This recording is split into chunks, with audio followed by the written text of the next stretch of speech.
26 past the hour. Time now to take a look at the morning papers. We'll start with the New York Times. Pope Francis announced yesterday that all Catholic priests will be allowed to absolve women for the, quote, sin of abortion if they seek forgiveness during the upcoming Holy Year of Mercy.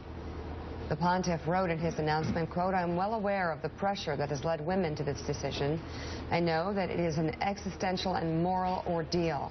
I've met so many women who bear in their heart the scar of this agonizing and painful decision. And Mike, this is what makes this Pope so remarkable. Yes. He's not changing policy. Abortion is still a sin in the Catholic Church, but he keeps talking about forgiveness, whether it's abortion, whether it's other moral dilemmas. Everything. Everything. He's saying, who am I to judge?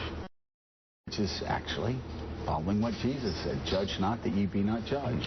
This has been already, in its brief papacy, an amazing papacy, a world-changing papacy, yes, geared to elements of the Catholic faith that have been sort of not forgotten but put on the wayside for several years, and they are mercy, forgiveness, and, as the Pope himself said, who am I to judge? Yeah, sexual abuse scandal, divorce. And two other pieces, right? Like humility and nuance. In this time where everybody's rigid, he's probably the man of the decade in terms of somebody who's actually coming at a tough culture and showing humility and showing nuance in some of these debates in a way that I think is having a disproportionate effect even outside of Catholicism and very positive.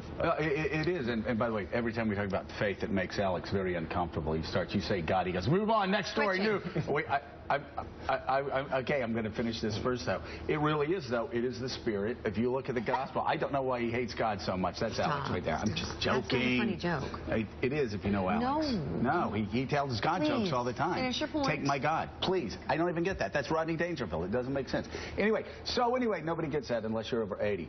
So Jesus, though, when you look at Jesus' ministry, he talks about, he sets very high bars.